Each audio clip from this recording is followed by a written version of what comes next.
ngei voi na puzo minga teni som panga seed village program noya kan Changkha chin tir kanan endon ni kan farmer friend ni ta hian zola ni om takalo oma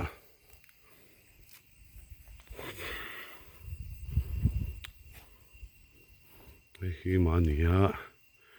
greenhouse a hian khat vek ani Changkha hi ra atum ve tana so lai thleng son tu ra to kina success story nen mumal tak nen ron ti kan tu chu mi ma chuan video kan la kwa la nge order mildew ni kha chung lam kha ma lo en chen in ka to chuan na zia chu apo de phak trina powder ri ho he chu the hian greenhouse pathum in zoma hian meter engza ta zaw nge kha meter som paruka zaw meter som thum pahnih thui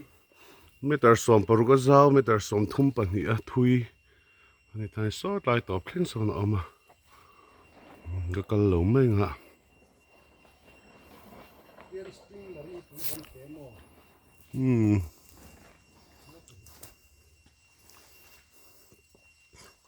ama in bin ami zorin bin te ni mo kan lo chin to bok kha seed village program no ya tomato hi kan chi tang ku nang ma ni ni ti ra chen bin bin het lai hi bin ra lo om boka bin se chi ala ra che lo de het la hen ra om boka ra venual trana thanga khuan greenhouse pakhat meter nga zaw meter som hi thui sei chumia chuan kung som khuwa vel om bok kan zuk en leng chung te chu tin kita greenhouse cha hen dragon fruit om boka chung te pod kan en chawanga chaw pa in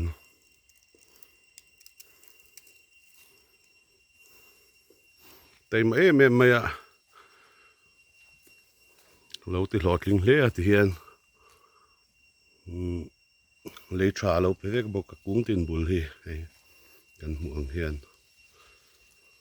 khur kan lai te te a chumi huwa le tha khur khatin kan da chumi huwa polipota kan kui vek ta ni som pakua velania kan thun son nó trả lẽ mày hề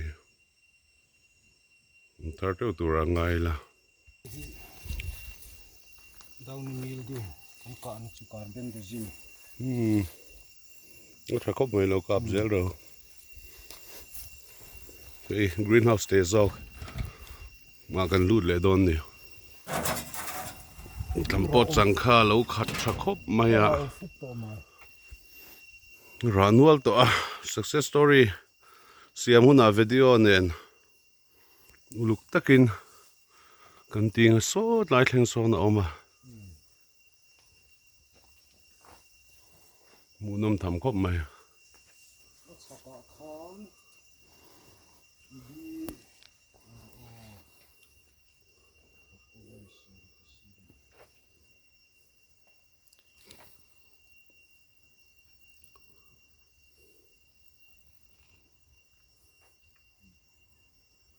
biza som sari paruk vel oma khita chaka kha ai som kuwa vel biza som ruk acha ka heta bi som kwa le hi du thu sawin lo te tra kan ti hai farmiat manuar lo pol veka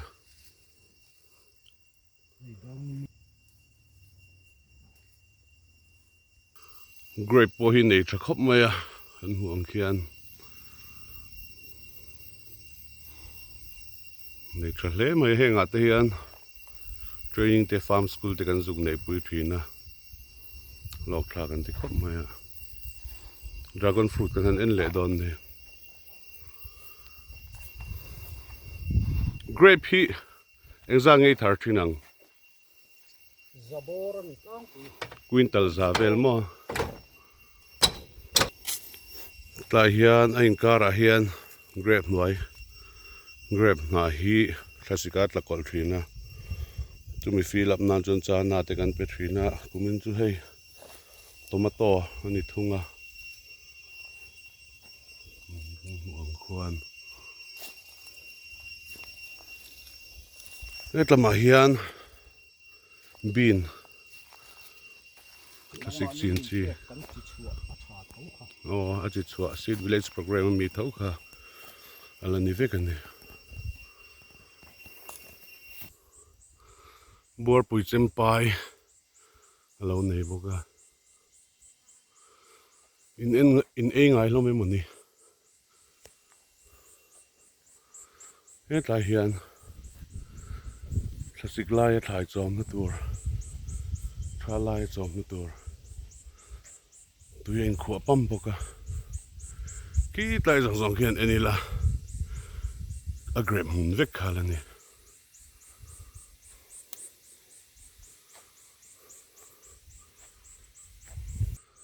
dragon fruit kan en vele thum dona greenhouse chunga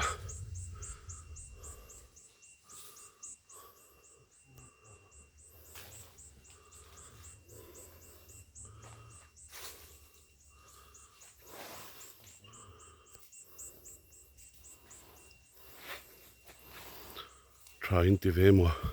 try kan ti ve me greenhouse chunga dragon fruit in ti khata ei le tra zel nen